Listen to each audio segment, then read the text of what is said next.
Welcome back after a long time. আশা করি তোমরা সবাই ভালো আছো। তো আজকে আমরা যে বিষয়টা নিয়ে মেনলি আলোচনা করব, বা যে বিষয়টা নিয়ে আমরা আলোচনা করছিলাম, বিগত ক্লাসে আলোচনা করেছিলাম আমরা, সেটা হচ্ছে ফটোসিনথেসিসের ডার্ক ফেজ এবং লাইট ফেজ। এটাকে আমরা কমপ্লিট করেছিলাম এবং সেখানে ডার্ক ফেজের মধ্যে C3 সাইকেল করেছিলাম। এবং তার সাথে সাথে আমি প্রিভিয়াস দিনে কিছু তোমাদের কোশ্চেন অ্যান্সার দিয়েছিলাম। তো যার মধ্যে তোমার কিছু এইচএস স্যাম্পল কোশ্চেন হিসেবে দিয়েছিলাম, ডার্ক ফেজ এবং লাইট ফেজ যতদূর পড়ানো হয়েছিল তার থেকে। এবং তার সাথে সাথে কিছু নিট ওরিয়েন্টেড কোশ্চেন দিয়েছিলাম, 6টা বা 7টা কোশ্চেন মোস্ট প্রবাবলি, আমার যতদূর মনে পড়ছে। তো 7টা কোশ্চেন সম্ভবত ছিল। তো তার উত্তরগুলো আমি দেব, এবং উত্তরগুলো তোমরা পাবে হচ্ছে আজকের ভিডিওর ফার্স্ট ডেসক্রিপশানে। যে ফার্স্ট কমেন্ট থাকবে, ফার্স্ট কমেন্টের মধ্যে তোমরা পেয়ে যাবে, বা যদি সম্ভব হয় ডেসক্রিপশানে দেওয়ার, আমি ডেসক্রিপশানে দিয়ে দেবো। তো তো তোমরা তাহলে উত্তরটা ওখান থেকে চেক করে নিতে পারবে। আর যে বিষয়টা বলার সেটা হচ্ছে, যেহেতু আমরা ডার্ক ফেজ কমপ্লিট করে গেছি, সেখানে C3 সাইকেল কমপ্লিট করেছি, তো আমরা এবার চলে আসবো হচ্ছে যে কিছু কিছু প্ল্যান্টের ক্ষেত্রে কার্বন অ্যাসিমিলেশন বা অঙ্গারাত্মীকরণ যেটা বলা হয়, যে বায়ুমণ্ডলের কার্বন ডাইঅক্সাইডটা বা কার্বন ডাইঅক্সাইডের কার্বন কোনো কোষস্থ যৌগের মধ্যে অঙ্গীভূত হচ্ছে বা অ্যাসিমিলেট হচ্ছে। যেমন হচ্ছে তোমার, আমরা C3 সাইকেল দেখেছিলাম, কার্বন ডাইঅক্সাইড এলো আর বিবির সাথে যুক্ত হলো, ঠিক আছে, যুক্ত হয়ে তোমার সাইকেলটাকে কমপ্লিট করছে, বা ফার্স্ট স্টেবল কম্পাউন্ড যেটা, সেটা হচ্ছে তোমার ফসফোগ্লিসারিক অ্যাসিড তৈরি করছে। তাহলে কোষস্থ যৌগের মধ্যে বায়ুমণ্ডলের কার্বন ডাইঅক্সাইডটা অঙ্গীভূত হওয়ার একটা প্রসেস আমরা দেখেছিলাম C3 সাইকেল। কিন্তু কয়েকজন বিজ্ঞানী, সেটা আমি পরে আসছি ডিটেলসে, দেখেছিলেন যে C3 সাইকেল ছাড়াও বা কার্বন ডাইঅক্সাইডের অঙ্গারাত্মীকরণ হওয়ার C3 সাইকেল একটা প্রসেস, অবভিয়াসলি একটা প্রসেস। তার সাথে সাথে তারা ওনারা আরও একটা প্রসেস বা পদ্ধতি দেখেছিলেন যে C3 সাইকেল ছাড়াও আরও একভাবে কার্বন ডাইঅক্সাইড বা কার্বন ডাইঅক্সাইডের কার্বন বা অঙ্গার সেটা আত্মীকরণ হতে পারে। তো কি সেই প্রসেসটা, তো সেই প্রসেসটাই আমরা জানবো, এবং তার প্রথমে ডেফিনেশনটা জেনে দেবো, তারপর আস্তে আস্তে আমরা একটা হিস্ট্রি জেনে নেবো যে বিষয়টা কি হচ্ছে। দেখো, তোমরা দেখাই আছে যে সাইকেলটার নাম হচ্ছে C4 সাইকেল। কেন C4 বলা হচ্ছে না, আমরা আগের দিন দেখেছিলাম যে কার্বন ডাইঅক্সাইড যখন বায়ুমণ্ডলের কার্বন ডাইঅক্সাইড অঙ্গার রূপে কোষের মধ্যে অঙ্গীভূত হচ্ছে, তখন যে ফার্স্ট স্টেবল কম্পাউন্ডটা তৈরি করে, যেটা আমরা আগের দিন দেখেছিলাম RUBP-র সাথে, RUBP রাইবোজ বিসফসফেটের সাথে কার্বন ডাইঅক্সাইড যুক্ত হয়ে কি তৈরি করেছিল না, PGA ফসফোগ্লিসারিক অ্যাসিড। তাহলে এটা ছিল 5 কার্বন বিশিষ্ট, এটা হচ্ছে 1 কার্বন বিশিষ্ট, মিলে এটা কি হয়েছিল 2 অণু 3 কার্বন বিশিষ্ট ফসফোগ্লিসারিক অ্যাসিড উৎপন্ন করে, যেটা first stable stable product, first stable product, প্রথম স্থায়ী যৌগ। তাহলে এটা কি ছিল 3 কার্বন বিশিষ্ট, তাই এই সাইকেলটাকে কি বলা হয়েছিল C3 সাইকেল, তাই তো। তাহলে প্রথম যে স্থায়ী যৌগটা তৈরি হয় তার কার্বন সংখ্যা কত আছে তার উপর ডিপেন্ড করে সাইকেলটাকে বলা হচ্ছিল C3 সাইকেল। এবার আজকে আমরা দেখছি কি C4 সাইকেল। তাহলে নিশ্চয়ই ফার্স্ট স্টেবল কম্পাউন্ড যেটা বা প্রথম স্থায়ী যৌগ যেটা তৈরি হবে, সেটা কি হবে, অবভিয়াসলি 4 কার্বন যুক্ত। তাহলে দেখো কি বলছে সংজ্ঞাটা, যে সালোক সংশ্লেষ প্রক্রিয়ায় 4 কার্বন বিশিষ্ট অক্সালো অ্যাসিটিক অ্যাসিড। তাহলে কি বলছে, যে সালোক সংশ্লেষ প্রক্রিয়ায় 4 কার্বন বিশিষ্ট, দেখো নামের মধ্যে এখানেই আছে, সংজ্ঞার মধ্যেই দেওয়া আছে, 4 কার্বন বিশিষ্ট কি তৈরি হয়, অক্সালো অ্যাসিটিক অ্যাসিড, বা সংক্ষেপে বলা হচ্ছে OAA। তাহলে অক্সালো অ্যাসিটিক অ্যাসিড তৈরি হবে, সাইকেলটা একদম শুরুতে ফার্স্ট রিঅ্যাকশন যেটা হবে সেটাই হচ্ছে কি স্থায়ী যৌগ হিসেবে উৎপন্ন হয়, তাকে C3 চক্র। তাহলে নামের মধ্যে বোঝা গেল যে ফার্স্ট স্টেবল প্রোডাক্ট হচ্ছে কি C4 সাইকেলে 4 কার্বন বিশিষ্ট OAA অক্সালো অ্যাসিটিক অ্যাসিড। তাহলে কি তৈরি হলো, অক্সালো অ্যাসিটিক অ্যাসিড, যার কার্বন সংখ্যা হচ্ছে কি 4 কার্বন, তাই এটাকে বলা হচ্ছে কি C4 চক্র। এখান থেকে আরেকটা বিষয় বলে দিই, তাহলে এখানে যদি C3 এবং C4 বলেছি আমি, তাহলে যে সমস্ত উদ্ভিদের ক্ষেত্রে C3 হয় সেগুলোকে বলা হয়, সেই সমস্ত উদ্ভিদগুলোকে কি বলা হয়, আর যাদের C4 হয় তাদেরকে কি বলা হয়। তাহলে যে সকল উদ্ভিদে C3 সাইকেল সম্পন্ন হয় তাদের বলা হচ্ছে কি তোমার C3 প্ল্যান্ট বা C3 উদ্ভিদ প্ল্যান্টস, আর যাদের মধ্যে C4 হয় তাদের বলা হচ্ছে C4 প্ল্যান্টস।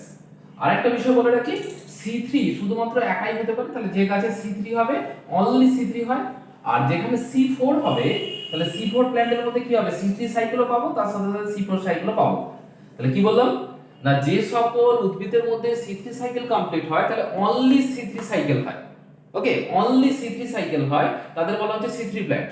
আর যাদের মধ্যে C4 চক্র সম্পন্ন হয়, মানে C4 তো হবেই, তার সাথে সাথে C3ও হবে। তাহলে C4 প্ল্যান্টে শুধুমাত্র C4 হয় না, C3 প্লাস C4 দুটোই হয়। আমরা যখন সাইকেলটা দেখবো তখন বুঝতে পারবো। তো সেই উদ্ভিদগুলোকে বলা হচ্ছে C4 প্ল্যান্ট। তো তাহলে C3 প্ল্যান্ট গেল এবং C4 প্ল্যান্ট গেল। তাহলে এক কথায় C3 চক্র যাদের মধ্যে হয় তারা হচ্ছে C3 প্ল্যান্ট, আর যাদের মধ্যে C4 চক্র হয় তারা হচ্ছে C4 প্ল্যান্ট। এবার আমরা যে জায়গাটায় আসবো সেটা হচ্ছে এই পদ্ধতিটা প্রথম কে পর্যবেক্ষণ করেছিলেন বা কোথায় করেছিলেন, এই জাতীয় কিছু আমরা জিনিসে আসবো। বলছে সাধারণত আমরা কি জানি না, কয়েকজন বিজ্ঞানী ছিলেন যে সাধারণত আমরা জানি ন্যাচারালি বেশিরভাগ উদ্ভিদের কার্বন অ্যাসিমিলেশন হচ্ছে কিসের মাধ্যমে, C3 এর মাধ্যমে। তাহলে C3 এর মাধ্যমে বেশিরভাগ ম্যাক্সিমাম প্ল্যান্টের ক্ষেত্রে C3 হয়, কিন্তু কিছু কিছু প্ল্যান্টস আছে যাদের মধ্যে কি হয় C4 ও হচ্ছে, মানে C3 ছাড়াও একটা অতিরিক্ত সাইকেল হচ্ছে যেটাকে বলা হচ্ছে C4 সাইকেল। এই C4 সাইকেলটা প্রথম কে দেখেছিলেন না, কয়েকজন বিজ্ঞানী, সেটা হচ্ছে হুগো কর্টসচক। তিনজন বিজ্ঞানী ছিলেন, Hugo কর্টস,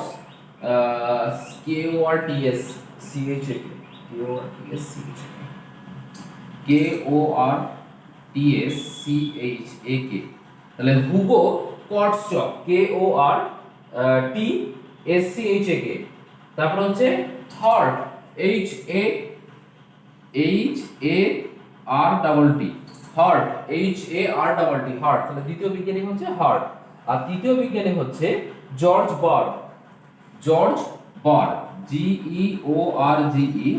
George Burr, BURR, in the year of 1965 খ্রিস্টাব্দে এই তিনজন বিজ্ঞানী হুগো কর্টসচক, হার্ট আর জর্জ বার্গ, এই তিনজন বিজ্ঞানী লক্ষ্য করেন যে কিছু কিছু প্ল্যান্টসের ক্ষেত্রে, এবং তারা লক্ষ্য করেছিলেন কোন গাছটা স্পেসিফিক্যালি বলে দিই, তারা আখ গাছের পাতায়, ঠিক আছে, তারা দেখেছিলেন কোথায়, আখ গাছের পাতায় যখন ফটোসিনথেসিস দেখছিলেন তখন দেখেন যে তারা C3 এর পরিবর্তে কি তৈরি হয়েছে, C3 বা PGA তৈরি না হয়ে কি তৈরি হয়েছে, এটা হলো না। তাহলে তার পরিবর্তে কি তৈরি হলো না, তার পরিবর্তে তৈরি হয়েছে 4 কার্বন বিশিষ্ট একটা কম্পাউন্ড যেটা হচ্ছে অক্সালো অ্যাসিটিক অ্যাসিড। তাহলে কি হলো, এই তিনজন বিজ্ঞানী 1965 খ্রিস্টাব্দে আখ গাছের পাতায় ফটোসিনথেসিস পদ্ধতিটা পর্যবেক্ষণ করছিলেন। তো আখ গাছের পাতায় ফটোসিনথেসিস পর্যবেক্ষণ করতে গিয়ে কি দেখলেন, যে যেখানে C3 উৎপন্ন হওয়ার কথা ছিল বা 3 কার্বন বিশিষ্ট ফসফোগ্লিসারিক অ্যাসিড তৈরি হওয়ার কথা ছিল, সেখানে 3 কার্বন বিশিষ্ট ফসফোগ্লিসারিক অ্যাসিড তৈরি না হয়ে তার পরিবর্তে কি তৈরি হলো, 4 কার্বন বিশিষ্ট অক্সালো অ্যাসিটিক অ্যাসিড। তাহলে নিশ্চয়ই কার্বন আত্তীকরণ প্রক্রিয়া, যেটা কি ম্যাক্সিমাম ক্ষেত্রে আমাদের ধারণা ছিল C3 হবে বা PGA হবে, 3 কার্বন বিশিষ্ট কম্পাউন্ড, সেখানে তৈরি হলো না। তার পরিবর্তে কার্বন আত্তীকরণ কিসের মাধ্যমে হচ্ছে না, অক্সালো অ্যাসিটিক অ্যাসিড তৈরির মাধ্যমে। পরে ইন দ্য ইয়ার অফ 1970, তাহলে কত সালে, ইন দ্য ইয়ার অফ 1970 1970 খ্রিস্টাব্দে বিজ্ঞানী হ্যাচ এন্ড স্ল্যাক স্ল্যাক, তাহলে বিজ্ঞানী কে না, 1970 খ্রিস্টাব্দে দুইজন বিজ্ঞানী হ্যাচ এবং স্ল্যাক, এনারা কি করলেন না, এনারা এই সাইকেলটাকে পর্যবেক্ষণ করলেন। ঠিক আছে, তাহলে এই সাইকেলটাকে বিশেষ সাইকেলটাকে পর্যবেক্ষণ করলেন এবং চক্রটাকে ডিসকভার করলেন। তাহলে ডিসকভার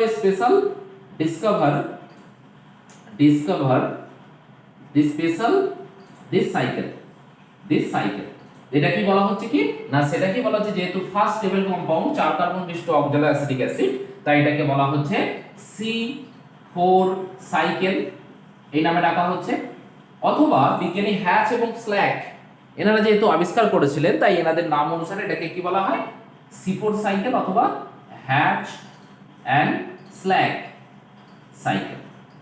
তাহলে দুটো নামে ডাকা হলো। একটা কি বলা হলো, যেহেতু ফার্স্ট লেভেল কম্পাউন্ড 4 কার্বন বিশিষ্ট অক্সালো অ্যাসিটিক অ্যাসিড, তাই এটাকে বলা হলো কি, প্রথমত এটাকে বলা হলো C4 চক্র বা C4 সাইকেল। আর যেহেতু আমাদের বিজ্ঞানী হ্যাচ এবং স্ল্যাক এই সাইকেলটা প্রথম পর্যবেক্ষণ করেছিলেন বা এই সাইকেলটা প্রথম ডিসকভার করেছিলেন ইন দ্য ইয়ার অফ 1970, তাই এদের নাম অনুসারে বা ওনাদের নাম অনুসারে এই সাইকেলটাকে আরেকটা নামে ডাকা হচ্ছে হ্যাচ এবং স্ল্যাক সাইকেল। তাহলে এই গেল মোটামুটি হিস্ট্রি, তাই তো, মোটামুটি কোথা থেকে এলো, কিভাবে এলো, সেই হিস্ট্রিটা আমি বললাম। এবার আমরা যে জায়গাটা চলে আসবো সেটা হচ্ছে C4 প্ল্যান্ট বা C4 সাইকেলের কিছু বৈশিষ্ট্য আছে, বা C4 কাদের মধ্যে হবে বা কেনই বা হবে, বা তাদের বৈশিষ্ট্য কি বা ইম্পর্টেন্স কি, তো এই জায়গাগুলো একটু আমরা দেখে নেবো, দিয়ে আমরা চলে যাব কোথায়, সাইকেলটা। তো চলো আমরা শুরু করি C4 সাইকেলের বৈশিষ্ট্য। দেখো আমরা এবার শুরু করব যেটা থেকে, সেটা হচ্ছে C4 চক্রের বৈশিষ্ট্যগুলো কি কি, তাই তো। তাহলে আমরা C4 চক্র যখন পড়লাম তার একটা মোটামুটি ইন্ট্রোডাকশন দেখেছি। তাহলে ইন্ট্রোডাকশন হওয়ার পর যে জায়গাটা আমরা আসি সেটা বললাম C4 চক্র কাদের মধ্যে হবে, বা তাদের কি কি স্পেশাল ক্যারেক্টার আছে, বা তাদের ইম্পর্টেন্সটা কি। তো সেই জায়গাগুলো আমরা জাস্ট দেখে নেবো। তা প্রথমেই আমরা চলে আসি যেটা C4 চক্রের বৈশিষ্ট্যের মধ্যে বলছে, যেটা সেটা হচ্ছে ক্রাঞ্চ অ্যানাটমি। ক্রাঞ্চ অ্যানাটমি খুব ইম্পর্টেন্ট, এটা শর্ট কোশ্চেন হিসেবে পড়ে। ক্রাঞ্চ অ্যানাটমি, KRANZ, ক্রাঞ্চ অ্যানাটমি। অ্যানাটমি কি এই ক্রাঞ্চ অ্যানাটমি? না, ক্রাঞ্চ অ্যানাটমি বলছে যে যাদের মধ্যে বা যে সকল উদ্ভিদের মধ্যে C4 চক্র সম্পন্ন হয় সেই সকল উদ্ভিদের পাতার একটি বিশেষ বৈশিষ্ট্য বা গঠন দেখা যায়। যদি আমি ইন্টারনাল স্ট্রাকচার দেখি তো দেখা যাবে কি, বলছে যে এই যদি আমার ভাস্কুলার বান্ডিল হয়, তাহলে এই যদি আমার ভাস্কুলার বান্ডিল, মনে করেন পাতাটাকে আমি সেকশন করেছি, এটা আমার ভিভি বা ভাস্কুলার বান্ডিল। এই ভাস্কুলার বান্ডিলের বাইরের দিকে একটা অতিরিক্ত, ঠিক আছে, একটা অতিরিক্ত লেয়ার দেখতে পাওয়া যায়, যেটাকে বলা হয় কি, বান্ডেল শীথ। এটাকে কি বলা হচ্ছে, বান্ডেল শীথ। শীথ। তাহলে ভাস্কুলার বান্ডিলের বাইরের দিকে একটা অতিরিক্ত আবরণী দেখতে পাওয়া যাচ্ছে, যেটাকে বলা হচ্ছে বান্ডেল শীথ। এবং এই স্ট্রাকচারটা কি বলা হচ্ছে কি, ক্রাঞ্চ অ্যানাটমি। তাহলে কি বলা হয়, ক্রাঞ্চ অ্যানাটমি কি না, C4 উদ্ভিদের ভাস্কুলার বান্ডিল বা নালিকা বান্ডিলের বাইরের দিকে একটি বান্ডিল আবরণী কোষ দেখতে কলাস্তর দেখতে পাওয়া যায়, যেটা হচ্ছে কি, এটা মেবি সিঙ্গেল লেয়ার। তাহলে এটা কি হতে পারে, maybe bundle sheath, maybe single layer, single or double layered cell wall, cell structure, layer,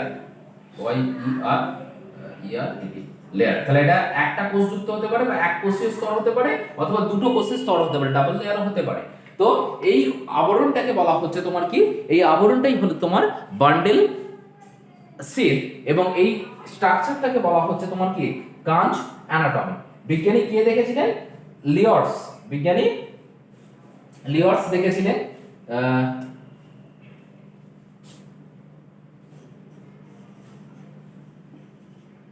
বিজ্ঞানী Laetsch, LAETSCH, Laetsch in the year of 1974, 1974 খ্রিস্টাব্দে বিজ্ঞানী লিওর্স, আমি বাংলা তো লিখে দিচ্ছি লিওর্স, ঠিক আছে, লিওর্স, সরি একটু ভুল লিখলাম, দন্তস্ব হবে, লেটস, সরি দন্তস্ব, লিওর্স, লেটস, বিজ্ঞানী লেটস, স্পেলিংটা বিভিন্ন জন বিভিন্ন রকম ভাবে করে, ঠিক আছে, আমার একটু সমস্যা হচ্ছে স্পেলিংটা করতে আর কি, জাস্ট কাইন্ডলি আমি বলে দিলাম।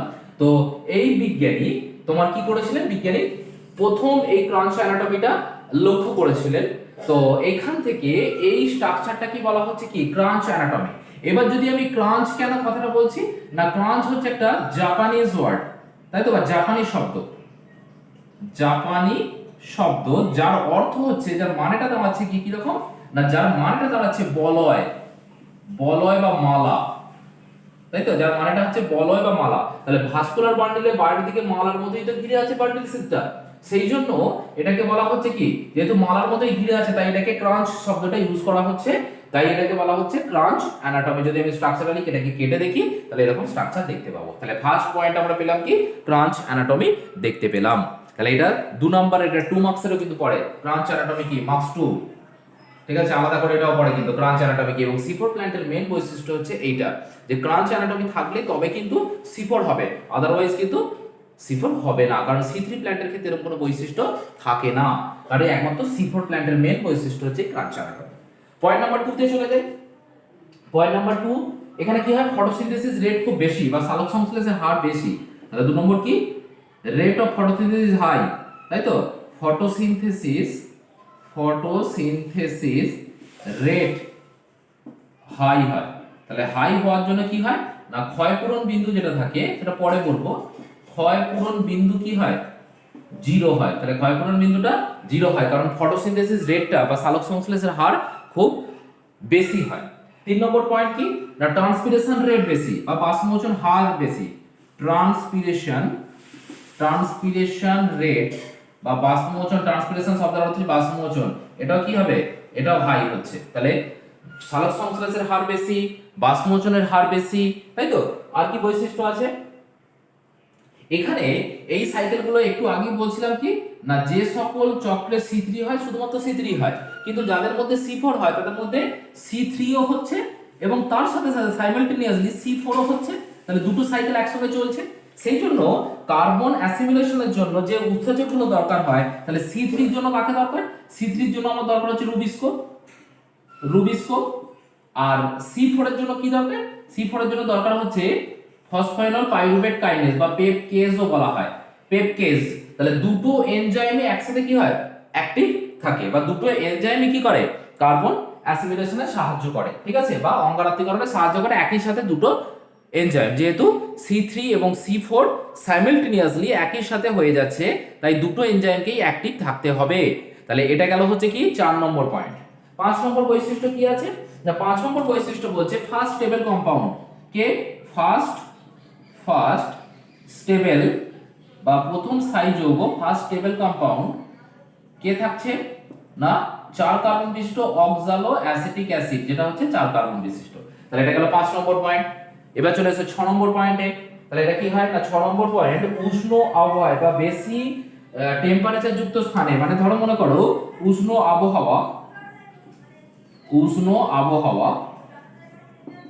আবহাওয়া মানে মোর দ্যান 40 ডিগ্রি সেন্টিগ্রেড, তাহলে এখানে কি হয়, এদের অভিযোজিত হতে পারে বা বেঁচে থাকে বা সালোক সংশ্লেষ হয়।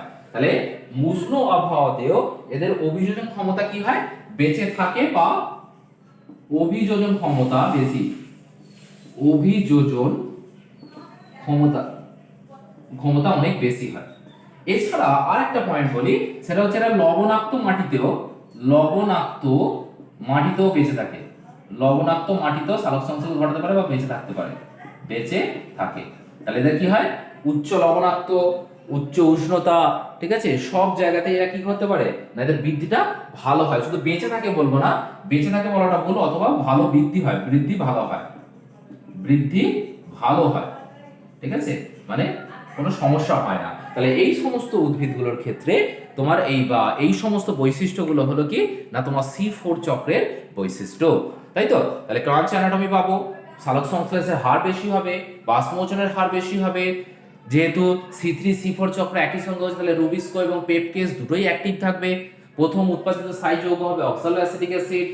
উষ্ণ আবহাওয়া তারা বেঁচে থাকতে পারে বা অভিযোজন ক্ষমতা এদের বেশি, উচ্চ লবণাক্ত অঞ্চলে বেঁচে থাকার ক্ষমতা এদের বেশি। তাহলে এইগুলো গেল হচ্ছে কি না, এইগুলো হচ্ছে তোমার C4 চক্রের বৈশিষ্ট্য। এবার আমরা চলে আসবো কোন কোন উদ্ভিদের ক্ষেত্রে আমরা C4 চক্রটাকে দেখতে পাচ্ছি। অ্যাকচুয়ালি C4 চক্রটা হচ্ছে কোন কোন উদ্ভিদের ক্ষেত্রে বা কাদের মধ্যে হয়, সেই জায়গাটা আমরা দেখে নেবো যে কোথায় কোথায় হয়, বা C4 প্ল্যান্ট কোনগুলোকে বলা হচ্ছে। একটা আমরা উদাহরণ পেয়েছি আখ গাছের মধ্যে। আখ ছাড়া আর কি কি আছে, তো চলো আমরা দেখে নিই আখ ছাড়া আর কি কি আমাদের C4 প্ল্যান্ট রয়েছে। দেখো, তাহলে আমরা চলে এসেছি কোথায় হয় না, আমরা যদি দেখি C4 চক্র কোথায় হয়, সেটা হচ্ছে 19টা ফ্যামিলি, তাই তো, 19 ফ্যামিলি। তাহলে এই 19টা ফ্যামিলির মধ্যে হতে পারে, এবং 19টা ফ্যামিলির মধ্যে কতগুলো গাছ আছে না, 19টা ফ্যামিলির মধ্যে গাছের সংখ্যাটাও নেহাত কম নয়, গাছের সংখ্যাটাও কিন্তু অনেকটাই বেশি। সেটা হচ্ছে প্রায় 1500 গাছের মধ্যে হয়, 1500 গাছ, 1500 প্ল্যান্টস এর মধ্যে দেখতে পাই। তাহলে 19টা ফ্যামিলির মধ্যে 1500টা গাছের মধ্যে কিন্তু কি হচ্ছে, এই C4 চক্র দেখতে পাওয়া যাচ্ছে। এবং কিছু মনোকট আছে, আবার কিছু ডাইকট আছে, মানে একবীজপত্রী এবং দ্বিবীজপত্রী আছে। তাহলে একবীজপত্রী আছে তোমার ধরো 3টে, তাই তো। তাহলে মনোকট আছে, মনোকট হচ্ছে 3 মনোকট, আর 16টা হচ্ছে ডাইকট, ঠিক আছে। তাহলে 3টে মনোকটের মধ্যে হয় আর 16টা ডাইকটের মধ্যে হয় বা দ্বিবীজপত্রীদের মধ্যে হয়। এবার চলে আসি আমরা যদি একদম গাছের নামে চলে আসি, যে এক্সাক্ট কয়েকটা গাছের নাম যদি আমরা বলি বা C4 প্ল্যান্ট যদি বলি, তাহলে এক্সাক্ট আমরা চলে আসি C4 প্ল্যান্ট। তাহলে কয়েকটা নাম বলি, সেটা হচ্ছে দেখো C4 প্ল্যান্টগুলোর মধ্যে আছে যেগুলো, সেগুলো হচ্ছে আখ, ভুট্টা, আপাং। তাহলে আখ হতে পারে, এটা আমরা আগেই পেয়েছি। ভুট্টা হতে পারে, ঠিক আছে, ভুট্টা, আপাং। আর কোথায় হতে পারে অ্যামারান্থাস,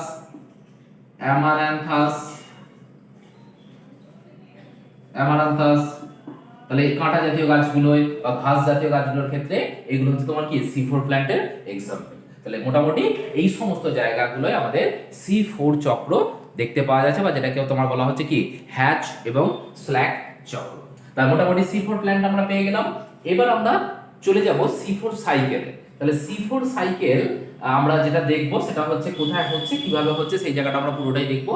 তো চলো আমরা একদম C4 সাইকেলটা কি আছে, কারণ মোটামুটি আমাদের ইন্ট্রোডাক্টরি পার্ট যতটা ছিল, C4 সাইকেল কি, কেন, কোথায় দেখতে পাওয়া গেছিল, C4 প্ল্যান্ট কোনগুলো, বৈশিষ্ট্য কি কি ইত্যাদি ইত্যাদি আমি সবকিছু বলে দিয়েছি। তাহলে আমাদের বাকি রয়েছে C4 চক্রটা কিভাবে হচ্ছে, সেই চক্রটা জাস্ট আমরা দেখে নেবো, তাহলে আমাদের C4 সাইকেলটা কমপ্লিট হয়ে যাবে। তো চলো আমরা C4 চক্রটা দেখি।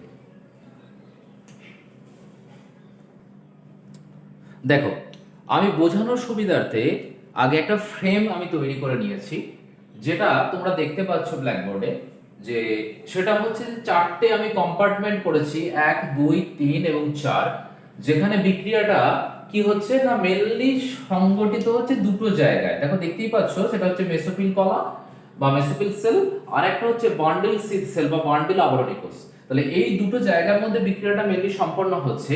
এবার একদম এটা বাইরের দিক, অ্যাটমসফিয়ার বাতাস, তাহলে বাতাস থেকে বা কার্বন ডাই অক্সাইডটা মেসোফিল সেলে গেল, মেসোফিল থেকে বিক্রিয়া হয়, পদার্থ যেগুলো তৈরি হলো সেগুলো বান্ডেল সেলে কিছু রিঅ্যাকশন হলো, দেওয়ার পর যে সুক্রোজটা তৈরি হচ্ছে সেটা ট্রান্সপোর্ট টিস্যু বা সংবহন কলার মধ্যে প্রবেশ করছে। তাহলে দেখো বিক্রিয়াটা মেনলি হচ্ছে দুটো জায়গায়, একটা হচ্ছে তোমার মেসোফিল কলা, আর একটা হচ্ছে তোমার বান্ডেল আবরণী কোষ। এবং বাতাস থেকে, তাহলে প্রথম কম্পার্টমেন্ট আছে এয়ার বা বাতাস, বাতাস থেকে কার্বন ডাই অক্সাইড নিল, আর দিয়ে আস্তে আস্তে ভেতরের দিকে, মানে প্ল্যান্টের যদি আমি একদম বাইরে থেকে ভেতরের দিকে যাই, মানে এটা যদি কাণ্ড হয়, তাহলে এই কাণ্ড থেকে আস্তে আস্তে কি বাইরে বাতাস, তাহলে বাইরে থেকে একদম ভেতরে আছে কি vascular bundle, that is the transport tissue সংবহন কলা, তাহলে সেইখানে প্রবেশ করছে। তাহলে একদম বাইরে থেকে আস্তে আস্তে আস্তে আস্তে সংবহন কলায় প্রবেশ করছে। কারণ সালোক সংশ্লেষে যে গ্লুকোজটা তৈরি হয় বা যে কার্বোহাইড্রেটটা তৈরি হচ্ছে, সেটা কি হয় না, সেটা তোমার জাইলেম এই ফ্লোয়েমের মধ্য দিয়ে সারা দেহে ছড়িয়ে পড়ে বা সঞ্চয়ী অঙ্গে যেখানে যাওয়ার সেখানে চলে যায়। তাহলে প্রথম বিক্রিয়া কি হচ্ছে, দেখো বিক্রিয়াটা প্রথমেই যেটা হচ্ছে সেটা হচ্ছে কার্বন ডাই অক্সাইড এলো, বাতাস থেকে কার্বন ডাই অক্সাইড প্রবেশ করছে মেসোফিল কলার মধ্যে, মেসোফিল কলার মধ্যে প্রবেশ করে কি করছে না এখানে PEPA এর পুরো নামটা আমি পাশে লিখে দিচ্ছি, ফসফোএনল পাইরুভিক অ্যাসিড। PEPA এর পুরো নাম হচ্ছে, দেখে নাও, ফসফোএনল পাইরুভিক অ্যাসিড, পাইরুভিক অ্যাসিড। তাহলে PEP এর পুরো নাম কি, ফসফোএনল পাইরুভিক অ্যাসিড। এই ফসফোএনল পাইরুভিক অ্যাসিড হচ্ছে 3 কার্বন বিশিষ্ট একটা যৌগ, 3 কার্বন বিশিষ্ট যৌগ। আর তাহলে 3 কার্বন বিশিষ্ট যৌগ ফসফোএনল পাইরুভিক অ্যাসিডের সঙ্গে কার্বন ডাই অক্সাইড যুক্ত হলো, তাহলে 3 একে 4 কার্বন দিয়ে তৈরি হচ্ছে অক্সালো অ্যাসিটিক অ্যাসিড। পাশে লিখি অক্সালো অ্যাসিটিক অ্যাসিড, তাই তো, যেটা হচ্ছে কি 4 কার্বন বিশিষ্ট প্রথম স্থায়ী যৌগ। তাহলে ফার্স্ট, এটাই কি ফার্স্ট স্টেবল কম্পাউন্ড, তাহলে ফার্স্ট স্টেবল কম্পাউন্ড বা স্থায়ী যৌগ, স্টেবল কম্পাউন্ড, তাই এটাকে কি বলা হচ্ছে না C4 সাইকেল। তাহলে 3 কার্বন ফসফোএনল পাইরুভিক অ্যাসিড আর 1 কার্বন কার্বন ডাই অক্সাইডের মিলে তৈরি হলো অক্সালো অ্যাসিটিক অ্যাসিড, যেটা হচ্ছে ফার্স্ট স্টেবল কম্পাউন্ড, সেই জন্য এই সাইকেলটাকে বলা হচ্ছে C4 সাইকেল। এবং এখানে যে উৎসেচকটা কাজ করে, ঠিক আছে, সেটা উৎসেচকটার নাম হচ্ছে ফসফোএনল পাইরুভিক থেকে অক্সালো অ্যাসিটিক, সেটা হচ্ছে পেপকেজ বা পেপ কার্বক্সিলেজ। তাহলে এখানে যেটা উৎসেচক থাকে সেটা হচ্ছে পেপ কার্বক্সিলেজ বা সংক্ষেপে বলা হচ্ছে পেপকেজ বা পেপ কার্বক্সিলেজ, যেটা বলেছিলাম আগে, পেপকেজ বা পেপ কার্বক্সিলেজ ফসফোএনল পাইরুভিক অ্যাসিড থেকে অক্সালো অ্যাসিটিক অ্যাসিড তৈরি করলো। তাহলে এটা হচ্ছে কি 1 নম্বর আমার রিঅ্যাকশন। তাহলে এখানে মেইনলি 5টা রিঅ্যাকশন হয়, তাহলে এটা হচ্ছে 1 নম্বর রিঅ্যাকশন। এবার কি হলো, অক্সালো অ্যাসিটিক অ্যাসিড থেকে আবার কি হয় না দুটো প্রোডাক্ট তৈরি হচ্ছে। কি প্রোডাক্ট, একটা হচ্ছে তোমার দেখো যেটা তৈরি হচ্ছে যে অ্যাসপার্টিক অ্যাসিড, এটা হচ্ছে 2 নম্বর রিঅ্যাকশন। একটা তৈরি হয় অক্সালো অ্যাসিড থেকে প্রথম তৈরি হয় অ্যাসপার্টিক অ্যাসিড, আমরা সংক্ষেপে এটাকে AAও বলতে পারি। যদি আমি A লিখি এখানে, তাহলে পাশে আমাকে লিখে দিতে হবে, আমি যেমন এখানে PEPA লিখেছি, তাহলে পাশে লিখে দিয়েছি ফসফোএনল পাইরুভিক অ্যাসিড। তুমি OA লিখলে পাশে আমাকে লিখে দিতে হবে অক্সালো অ্যাসিটিক অ্যাসিড। আমি এখানে ডবল A ইউজ করলাম, আমি এখানে লিখে দেবো অ্যাসপার্টিক অ্যাসিড। মানে কি দ্বারা এটা ডিনোট করছি, বা সেই ডিনোট করাটা আমার পাশে লিখে দিতে হবে যে আমি এইটা দ্বারা ডিনোট করেছি। তো তাহলে প্রথম বিক্রিয়া গেল, এবার দ্বিতীয় বিক্রিয়া আমরা চলে এলাম কোথায় না অক্সালো অ্যাসিটিক অ্যাসিড থেকে যখন তৈরি হচ্ছে কি অ্যাসপার্টিক অ্যাসিড। এবং এটা হচ্ছে সেকেন্ড রিঅ্যাকশন, এখানে যে এনজাইমটা কাজ করে সেটা হচ্ছে অক্সালো অ্যাসিটেট ডিহাইড্রোজিনেজ। তাহলে এটা কি অক্সালো অ্যাসিটেট ডিহাইড্রোজিনেজ। তাহলে এই এনজাইমটার নাম কি অক্সালো অ্যাসিটিক অ্যাসিড থেকে অ্যাসপার্টিক অ্যাসিড তৈরি করতে এটা হচ্ছে সেকেন্ড রিঅ্যাকশন এবং এর এনজাইমটার নাম হচ্ছে অক্সালো অ্যাসিটেট ডিহাইড্রোজিনেজ। এবার আমরা চলে আসবো কোথায় থার্ড রিঅ্যাকশন, সেটা হচ্ছে কি অক্সালো অ্যাসিড থেকে তৈরি হচ্ছে কি ম্যালিক অ্যাসিড। এটা হচ্ছে থার্ড রিঅ্যাকশন এবং এই পুরো বিক্রিয়াগুলো কোথায় ঘটছে দেখো মেসোফিল কলার মধ্যে। এখনো কিন্তু আমি বান্ডিল সিতে যাইনি। তাহলে থার্ড রিঅ্যাকশন হচ্ছে অক্সালো অ্যাসিটিক অ্যাসিড থেকে তৈরি হলো ম্যালিক অ্যাসিড এবং এখানে যে এনজাইমটা কাজ করে তার নাম হচ্ছে ম্যালিক ডিহাইড্রোজিনেজ, তাই তো? এটাকে বলা হচ্ছে ম্যালিক ডিহাইড্রোজিনেজ। ম্যালিক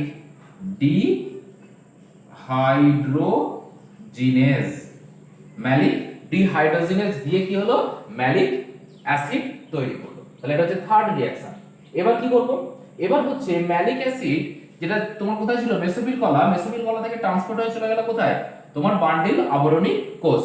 তাহলে এটা কথা হলো না, এটা হচ্ছে তোমার অ্যাসপার্টিক অ্যাসিড। একটু বলে দিই, অ্যাসপার্টিক অ্যাসিড হচ্ছে 4 কার্বন বিশিষ্ট যৌগ, এটা বলা হয়নি। অ্যাসপার্টিক অ্যাসিড হচ্ছে 4 কার্বন বিশিষ্ট যৌগ। একইভাবে ম্যালিক অ্যাসিডও কি হবে 4 কার্বন বিশিষ্ট যৌগ। ঠিক আছে, তাহলে ম্যালিক অ্যাসিড চলে গেল কোথায়, তাহলে ম্যালিক অ্যাসিড চলে গেল বান্ডিল আবরণী কোষ 4 কার্বন বিশিষ্ট যৌগ, সেখানে গিয়ে দুটো প্রোডাক্ট তৈরি করছে। দেখো এখন এখান থেকে কি হচ্ছে, এখান থেকে তোমার কার্বন ডাই অক্সাইডটা বেরিয়ে চলে যাচ্ছে না, ঠিক আছে? তাহলে এখান থেকে তোমার বেরিয়ে চলে যাচ্ছে কে কার্বন ডাই অক্সাইড। তাহলে কার্বন ডাই অক্সাইড হচ্ছে এক কার্বন, তাহলে কি তৈরি করলো দুটো প্রোডাক্ট আছে কার্বন ডাই অক্সাইড আর আছে পাইরুভিক অ্যাসিড। তাহলে পাইরুভিক অ্যাসিডের কার্বন নাম্বার কত, পাইরুভিক অ্যাসিডের কার্বন নাম্বার হচ্ছে 3, তাই তো? 3 কার্বন বিশিষ্ট যৌগ পাইরুভিক অ্যাসিড, তাহলে 3C আর ওখানে হয়ে গেল কত 1, তাহলে মোট টোটাল হলো কত 4C। তাহলে 4C আমার মিলে গেছে। তাহলে পাইরুভিক অ্যাসিড এখানে আমি রেখে দিলাম। এবার এখান থেকে যে কার্বন ডাই অক্সাইডটা তৈরি হলো সেই কার্বন ডাই অক্সাইডটা কোথায় চলে যাচ্ছে না ম্যালিক অ্যাসিড ভেঙে যে পাইরুভিক অ্যাসিড এবং কার্বন ডাই অক্সাইড তৈরি হলো সেই কার্বন ডাই অক্সাইডটা যাচ্ছে কোথায় আমার C3 সাইকেলের মধ্যে চলে যাচ্ছে। আবার দেখো কারণ কি হচ্ছে বান্ডিল আবরণী কোষের মধ্যে C3 সাইকেল কমপ্লিট হয়, এটা হচ্ছে কি C3 সাইকেল বা কেলভিন সাইকেল, তাই তো? C3 সাইকেল বা কেলভিন সাইকেল। তাহলে এখানে এই C3 সাইকেলে গিয়ে RuBP এর সাথে জায়গা জুড়ে গেল। তাহলে কার্বন ডাই অক্সাইড RuBP, তাহলে RuBP কত ছিল 5 কার্বন বিশিষ্ট, এটা ছিল কি 1 কার্বন বিশিষ্ট দিয়ে কি তৈরি করছে 3 কার্বন বিশিষ্ট ফসফোগ্লিসারিক অ্যাসিড। তাহলে 3 কার্বন, তাহলে 2 3 কার্বন বিশিষ্ট 2PG লিখেছে ওই জন্য 2 3 কার্বন বিশিষ্ট ফসফোগ্লিসারিক অ্যাসিড। এবার তাহলে ফসফোগ্লিসারিক অ্যাসিড থেকে আলটিমেট তৈরি হবে কি সুক্রোজ।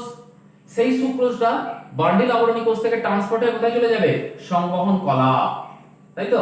সংবহন কলার মধ্যে চলে গেল, দিয়ে এবার সারা দেহে ছড়িয়ে পড়লো। তাহলে এখান থেকে ছড়িয়ে গেল কোথায় সারা দেহ, তাহলে সারা দেহে ছড়িয়ে পড়লো। তাহলে এই হচ্ছে দেখো এই কার্বন ডাই অক্সাইডটা তোমার কি করলো না এখানে এনজাইমটা দিয়ে দাও। এখানে এনজাইম হচ্ছে রুবিস্কো এনজাইম দিয়ে ফসফোগ্লিসারিক অ্যাসিড তৈরি হয়েছে। তাহলে RuBP এর সাথে কার্বন ডাই অক্সাইড যেটা ম্যালিক অ্যাসিড থেকে তৈরি হয়েছিল সে কি করলো RuBP কার্বন ডাই অক্সাইডের সাথে যুক্ত হয়ে রুবিস্কো এনজাইম দিয়ে the first stable product of the C3 cycle যেটা হচ্ছে তোমার ফসফোগ্লিসারিক অ্যাসিড তৈরি করলো এবং সেখান থেকে আলটিমেট তৈরি হলো সুক্রোজ যেটা চলে যাচ্ছে কি সংবহন কলার মধ্যে দিয়ে উদ্ভিদের সারা দেহে ছড়িয়ে পড়ছে। যদি এটা আমার লেখার দরকার নেই, আমি সংবহন কলা এইটুকুটা দেখালেই হবে। C3 সাইকেলে আমার এটুকু দেখালেই হবে, বোঝার সুবিধার্থে এই জায়গাটা তোমাদের বললাম। তো সেটাকে বলা হচ্ছে C3 চক্র। তাহলে দেখো আমরা কি বলেছিলাম যেখানেই C4 চক্র হয় সেখানেই C3 চক্র হয়। তাহলে দেখো C3 চক্র পেয়েছি তো আমরা, কিন্তু C3 চক্রকে দেখতে গিয়ে আমরা কিন্তু C4 চক্র পাইনি। তাই আগেই বলা হয়েছিল C4 চক্র যে সকল উদ্ভিদে হবে তাদের মধ্যে অবভিয়াসলি C3 হবে, আমরা পরে দেখতে পাবো। তাহলে নিশ্চয়ই আমরা দেখতে পেলাম যে বান্ডিল আবরণী কোষে C4 সাইকেল পড়ছে, অথচ C3 সাইকেলের মধ্যেই গেল কি এই প্রোডাক্টটা। কারণ এই সাইকেলগুলো আমরা হয়তো ভেঙে ভেঙে পড়ছি ঠিকই, অ্যাকচুয়ালি এটা একে অপরের সাথে রিলেটেড, মানে চেন ওয়াইজ পরপর প্রসেস। তো দেখো এখান থেকে C4 সাইকেলের ম্যালিক অ্যাসিড থেকে পাইরুভিক অ্যাসিড তৈরি হয়েছিল কার্বন ডাই অক্সাইড C3 সাইকেলে গিয়ে কার্বন ডাই অক্সাইডের যোগান দিল। তাহলে আমরা যেটা পড়েছিলাম না RuBP এর সাথে তোমার রুবিস্কো জুড়ে গিয়ে এবার একটা কার্বন ডাই অক্সাইড জুড়ে দিতে, কার্বন ডাই অক্সাইড এলো কোথা থেকে হয় অ্যাটমসফিয়ার থেকে আর না হয় C4 সাইকেল থেকে। তাহলে C4 সাইকেলের কার্বন ডাই অক্সাইডটা আমরা জুড়ে দিলাম। যদি একটু রিমাইন্ড করে দেখো পিছনের দিকে তাহলে দেখতে পাবে। তো এবার এই পাইরুভিক অ্যাসিডে কি করলো, পাইরুভিক অ্যাসিড বান্ডিল আবরণী কোষ থেকে আর কোনো কাজ নেই, সে ফিরে চলে এলো কোথায়, সে ফিরে চলে এলো তোমার আবার মেসোফিল কলার মধ্যে। তাহলে মেসোফিল কলার মধ্যে দেখো আবার পাইরুভিক অ্যাসিডে ফিরে চলে এসেছে।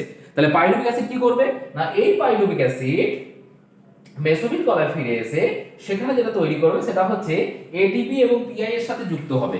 তাই তো? তাহলে এখানে যে কি করবে, এটিপি, আমি এখানটাই এই দিকটাই লিখি কারণ আমার দিকে জায়গা নেই, এটিপি প্লাস পিআই, ঠিক আছে? তাহলে এটিপি খরচ করলো এবং পিআই এর সাথে যুক্ত হয়ে adenosine monophosphate, adenosine monophosphate plus PPi pyrophosphate, এটাকে বলা হচ্ছে পাইরোফসফেট, আর এটা হচ্ছে ইনঅর্গানিক ফসফেট বা এটা হচ্ছে অজৈব ফসফেট। তাহলে এটিপি প্লাস পিআই জুড়ে গিয়ে কি তৈরি হলো, অ্যাডিনোসিন মোনোফসফেট প্লাস পাইরোফসফেট। তাহলে পিপিআই মিন্স যেটাকে বলা হচ্ছে পাইরোফসফেট, ফসফেট। তাহলে এই পাইরোফসফেট তৈরি করলো, দিয়ে কি করবে, এখানে একটা এনজাইম কাজ করে।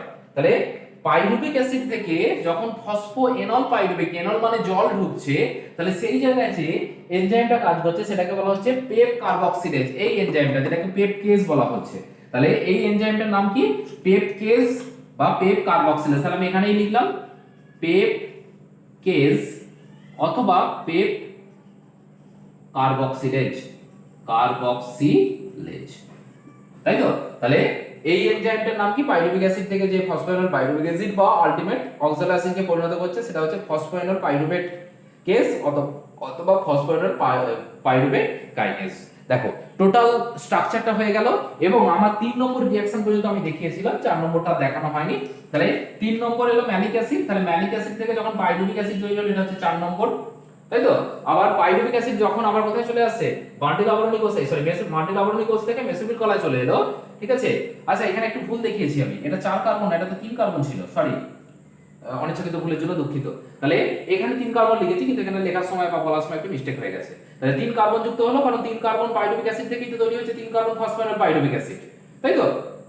তাহলে 3 কার্বন তো ম্যাচ করবে, মানে ভুল হচ্ছিল। তাহলে দিয়ে কি হলো না, এখানে পেপকেজ দিয়ে করে এটা হচ্ছে তোমার 5 নম্বর রিঅ্যাকশন। তাহলে টোটাল দেখো 5টা রিঅ্যাকশন দেখিয়েছি এবং পুরো সাইকেলটা যদি একবার ভালো করে লক্ষ্য করো, যেটা হচ্ছে মেইনলি রিঅ্যাকশনটা যেটা হচ্ছে দুটো সেন্টারের মধ্যে হচ্ছে, একটা হচ্ছে তোমার কি মেসোফিল কলা আর একটা হচ্ছে তোমার কি বান্ডিল আবরণী কোষ। তাহলে একটা হলো কোথায় মেসোফিল কলা আর একটা হচ্ছে বান্ডিল আবরণী কোষ এবং লাস্টে আছে সংবহন কলা। তাহলে প্রথম বিক্রিয়া বাতাস থেকে কার্বন ডাই অক্সাইড নিল, ফসফোরাস 3 কার্বন যুক্ত ফসফোরাস পাইরুভিক অ্যাসিড পেপকেজ উৎসেচকের সাহায্যে তৈরি করলো প্রথম স্থায়ী যৌগ 4 কার্বন বিশিষ্ট অক্সালো অ্যাসিটিক অ্যাসিড। এই অক্সালো অ্যাসিটিক অ্যাসিড কি হচ্ছে, বিভাজিত হচ্ছে বা ভেঙে যাচ্ছে, ভেঙে গিয়ে কি হচ্ছে দুটো প্রোডাক্ট তৈরি করছে। সেকেন্ড রিঅ্যাকশন যেটা দেখো সেটা হচ্ছে অক্সালো অ্যাসিটিক অ্যাসিড, যেটা হচ্ছে অক্সালো অ্যাসিডের ডিহাইড্রোজিনেজ উৎসেচকের সাহায্যে 4 কার্বন বিশিষ্ট অ্যাসপার্টিক অ্যাসিড তৈরি করলো এবং একই সাথে তোমার ম্যালিক ডিহাইড্রোজিনেজ এনজাইমের সাহায্যে ম্যালিক অ্যাসিড তৈরি করলো। যে ম্যালিক অ্যাসিড কি হয়, মেসোফিল কলা থেকে ট্রান্সফার হয়ে চলে যাচ্ছে বান্ডিল আবরণী কোষ বা বান্ডিল সিদের মধ্যে, সেখানে গিয়ে কি করছে দুটো প্রোডাক্ট তৈরি করছে, কার্বন ডাই অক্সাইডটা বেরিয়ে গেল, যে কার্বন ডাই অক্সাইড কি করছে আবার C3 সাইকেলে গিয়ে পার্টিসিপেট করছে আর ইউপিপির সাথে যুক্ত হয়ে প্রথম স্থায়ী যৌগ C3 চক্রে ফসফোগ্লিসারিক অ্যাসিড তৈরি করলো এবং সুক্রোজ যেটা আলটিমেট C3 সাইকেলের নিড গেম, যেটা আমার লাভ হলো সেটা হচ্ছে সুক্রোজ, সেটা সংবহন কলার মধ্যে প্রবেশ করলো এবং যেটা দিয়ে সারা দেহে ছড়িয়ে পড়বে। আর কি অন্যদিকে যে ম্যালিক অ্যাসিড থেকে পাইরুভিক অ্যাসিড তৈরি হয়েছিল, সেই পাইরুভিক অ্যাসিডটা বান্ডিল আবরণী কোষ থেকে পুনরায় আবার ফিরে আসছে কোথায় না মেসোফিল কলায়। মেসোফিল কলায় ফিরে এসে সেটা কি করছে না পেপকেজ উৎসেচকের সাহায্যে এবং এটিপি এবং পিআই কে যুক্ত করে নিয়ে বা সংযুক্ত করে নিয়ে তার সঙ্গে কে যুক্ত হচ্ছে না তৈরি হচ্ছে অ্যাডিনোসিন মনোফসফেট এবং অ্যাডিনোসিন মনোফসফেট এবং পাইরোফসফেট তৈরি করলো, দিয়ে তৈরি করলো কি 3 কার্বন বিশিষ্ট ফসফোএনল পাইরুভিক অ্যাসিড, যেটা কি ছিল না C4 সাইকেলের সাবস্ট্রেট, তাই তো? তাহলে ফসফোএনল পাইরুভিক অ্যাসিড হচ্ছে C4 সাইকেলের সাবস্ট্রেট, কারণ তার উপরই কার্বন ডাই অক্সাইড যুক্ত হয়ে রিঅ্যাকশনটা তৈরি হচ্ছে বা রিঅ্যাকশনটা শুরু হচ্ছে। তাই যেহেতু প্রথম এই বিক্রিয়াটি স্থায়ী যৌগ 4 কার্বন বিশিষ্ট অক্সালো অ্যাসিটিক অ্যাসিড, তাই এটাকে বলা হয়েছে কি C4 চক্র এবং বিজ্ঞানী হ্যাচ এবং স্ল্যাক প্রথম পর্যবেক্ষণ করেছিলেন বলে এর নাম অনুসারে এটাকে বলা হয়েছে কি হ্যাচ এবং স্ল্যাক সাইকেল। এবং দেখো আরো একটা বৈশিষ্ট্য বলেছিলাম সেটা হচ্ছে ক্রাঞ্চ অ্যানাটমি, দেখতেই পাচ্ছ ভাস্কুলার বান্ডেলের বাইরে একটি বান্ডিল আবরণী কোষ যেটা রয়েছে এবং এটা একটা পয়েন্ট যেটাকে ক্রাঞ্চ অ্যানাটমি বলা হচ্ছিল। তার সঙ্গে কি পেলে না C4 চক্র যাদের মধ্যে হয় তাদের মধ্যে C3 চক্রও হয় এবং সেটাও দেখতে পেয়েছো C3 চক্র বা কেলভিন চক্রও সম্পন্ন হচ্ছে। তাহলে এই গেল হচ্ছে পুরো প্রসেস বা C4 সাইকেল। তোমাদের যদি পরীক্ষায় পড়ে যে C4 সাইকেলের কি, তাহলে এই পুরো বিষয়টাকে তোমরা লিখে আসলেই হবে, এইভাবে রিপ্রেজেন্ট করলেই হবে। তো C4 চক্রটাই 3 নম্বরে সাধারণত লিখতে দেয়। তো এই হচ্ছে টোটাল C4 চক্র, তাৎপর্য বা C4 প্ল্যান্টস আগেই আমি বলে দিয়েছি। তো দেখো মোটামুটি আমাদের C3 চক্র ছাড়াও এবং হ্যাঁ আরেকটা বিষয় বলে দিই যে দুটো এনজাইম অ্যাক্টিভেট হয়েছিল বলেছিলাম, সেটা হচ্ছে একটা কি একটা হচ্ছে রুবিস্কো, যেহেতু C3 সাইকেল হচ্ছে, তাহলে রুবিস্কো অ্যাক্টিভেট আছে, আবার যেহেতু C4 হচ্ছে তাহলে পেপ কেসও অ্যাক্টিভেট আছে, তাই তো? ফসফরাইল পাইরুভিক অ্যাসিড কার্বক্সিলেজ এনজাইমটাও অ্যাক্টিভেট আছে, তাহলে দুটোই অ্যাক্টিভেট থাকবে। তাহলে দেখো যেগুলো বৈশিষ্ট্য বলেছি মোটামুটি সবগুলোই ঠিকঠাক ভাবে তোমাদের বোঝাতে আমি পেরেছি, বা বৈশিষ্ট্যগুলো আমি তোমাদের সাইকেলের মধ্যে দেখাতে পেরেছি আশা করি। তো যাই হোক, কারো কোনো সমস্যা থাকলে আমাকে কমেন্টে জানিও। আর আজকের যে ভিডিওটা তার তোমরা ফার্স্ট কমেন্টে গিয়ে আগের দিনের নিট বা যেটা হচ্ছে তোমার এইচএফসি জোন ছিল তার অ্যান্সার কিটা তোমরা পেয়ে যাবে, তো অ্যান্সার কিটা সবাই চেক করে নিও। আর এই হচ্ছে তোমার বিষয়, আমাদের মোটামুটি C4 সাইকেলটা কমপ্লিট হলো। এর পরের দিন আমরা তোমার চলে যাব C2 সাইকেলে, এবং তার সঙ্গে সঙ্গে আমরা ক্যাম্প সাইকেল যেটা আছে সেটা দেখে নিয়ে আস্তে আস্তে আমরা চ্যাপ্টারটা কমপ্লিট করব। তো আজকের মতো এই পর্যন্ত থাকলো। That's all for the day. Have a nice day. Thank you.